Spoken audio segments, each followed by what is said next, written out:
Hey there, comic friends. I'm Travis. Time for an edition of No Capes, where I talk about comic books that don't have to do with superheroes. This is for books for the week of August 13, 2014. Jump right into the books. No particular order, I don't think. Yeah, no particular order. Coffin Hill. This is issue number... I can never find the number. 10. 10, right? It says 10. I'm still really digging the book. We get more fill-in on why she's in jail. Seems to be that somehow she's responsible for killing, making one of the detectives that she worked with disappear. So whether they actually have a body to say that she killed him, or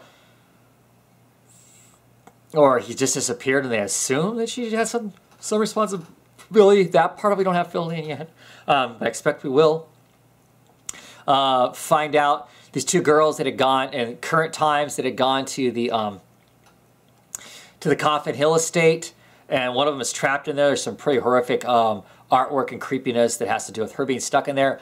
The other one that basically left her there, we find out, is the younger sister of Eve's best friend that had survived the whole seance thing from the first arc and ended up going to the crazy house and all that kind of stuff. This is the younger sister. She obviously is into witchcraft also. She obviously is a little more disturbed and a little more pissed off than her sister is even.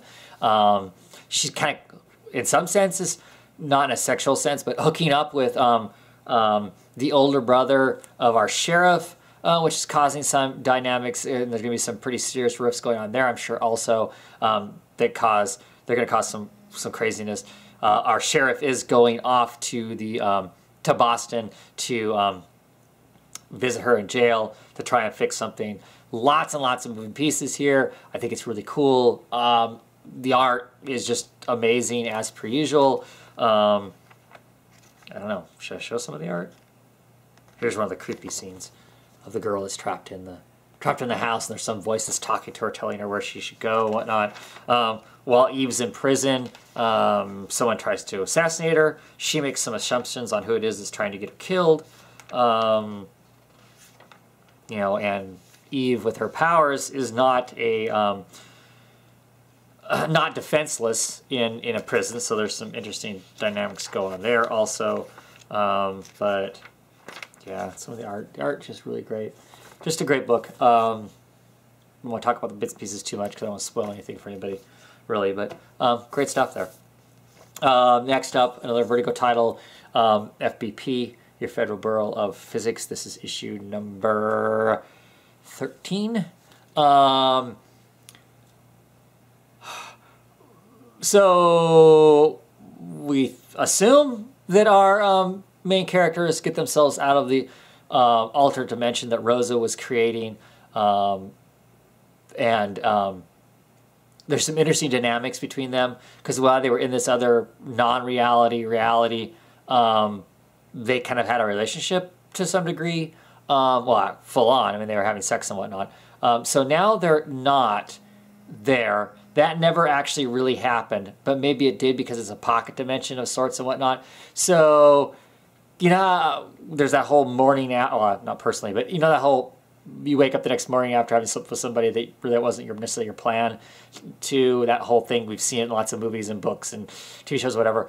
So that's going on with them, but it's going on a larger scale, you know, because they're working together and everything else, and it happened, but it didn't happen. So they've got all those awkward feelings around that, even though it didn't really happen, which I think is really interesting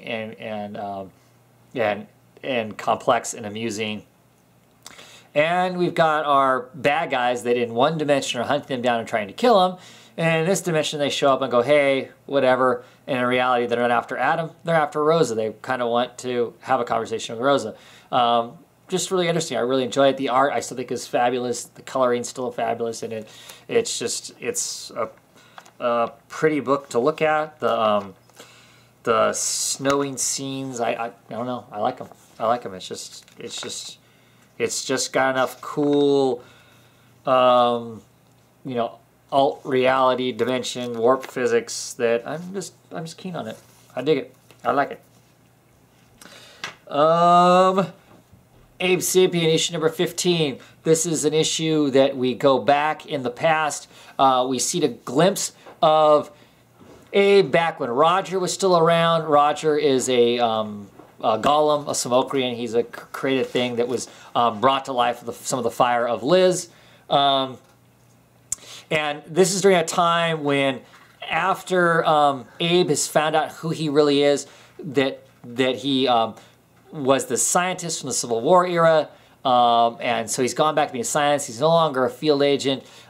There's some kind of Chthonian stuff goes on in this thing, but the main thing about this, I think, the most important thing about this, and it's kind of been the theme through this whole run, is who is Abe Sapien? Him questioning who he is, what's his role in the world, and him trying to find that. And even though this is set in the past, it's set in 2005, that's really what it is. It's really him still, even at that point, he's pulled himself out of the field because he's not a grunt. He knows that he's a scientist. He's a scientist is what he originally was. A scientist is what he was back during the Civil War era.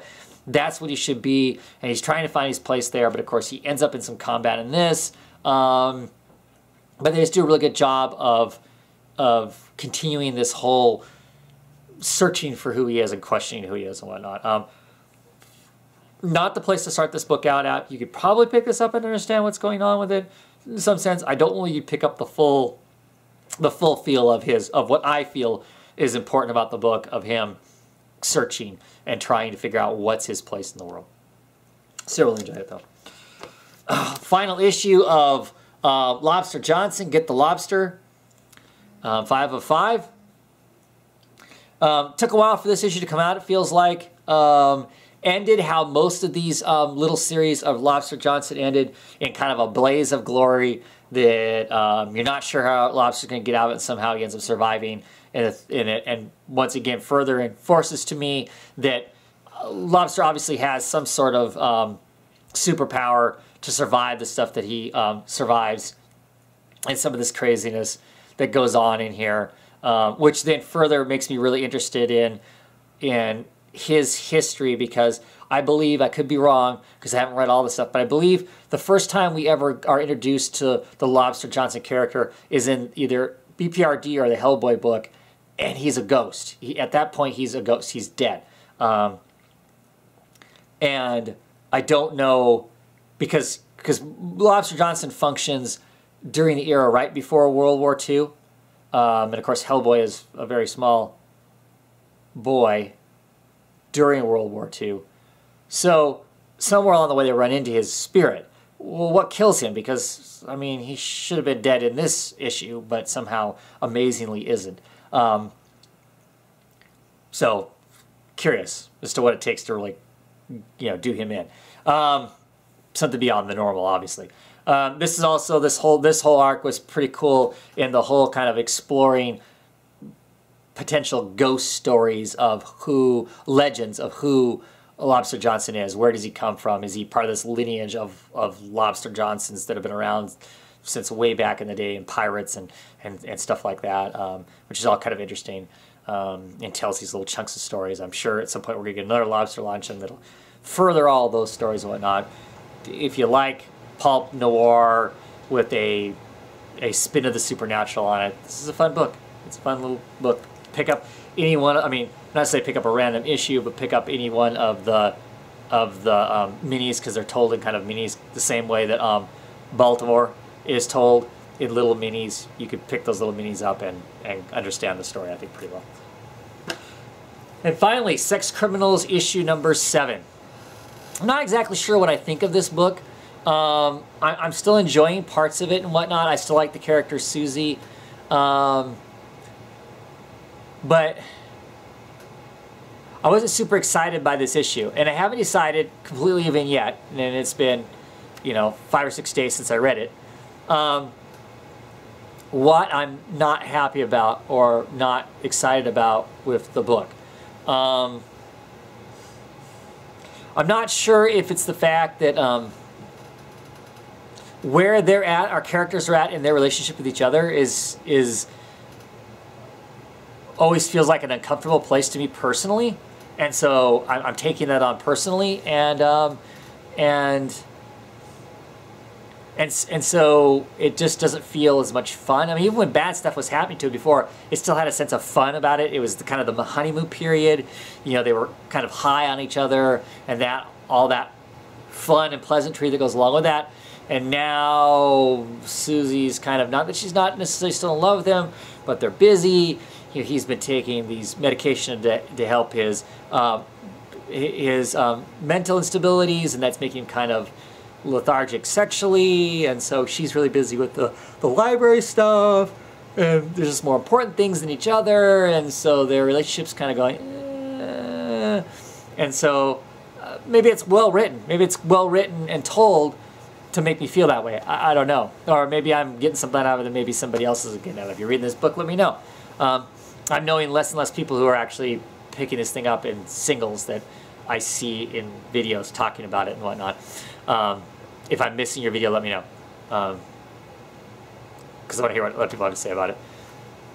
I'm going to keep getting it. I'm still enjoying it. I'm curious to see what it has to say. There is some interesting stuff that goes on in this. The conversation between Susie and her best friend is pretty interesting in here and funny. You know, it has a sense of humor about it. And the book hasn't ventured off into too much into juvenilia that I sometimes worry about that it can get into, because as Western society, especially here in America, can get a little goofy when it comes to talking about sex and sexuality. Hasn't ventured off into that yet. I always get kind of nervous that it might, but still enjoying it. There's some great stuff in here with the sex police and dealing with them that I'm curious to see where that goes to. Odd cover, though. I don't know if I'm too excited about that cover, but anyway, yeah, not bad. Still enjoying it. Just it's kind of put out this vibe that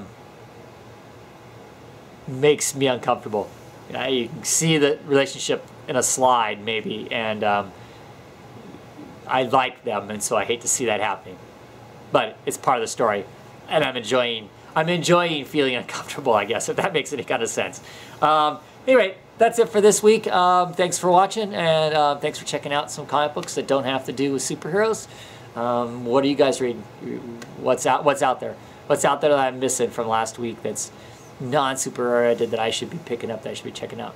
Always curious what other people are reading besides Walking Dead.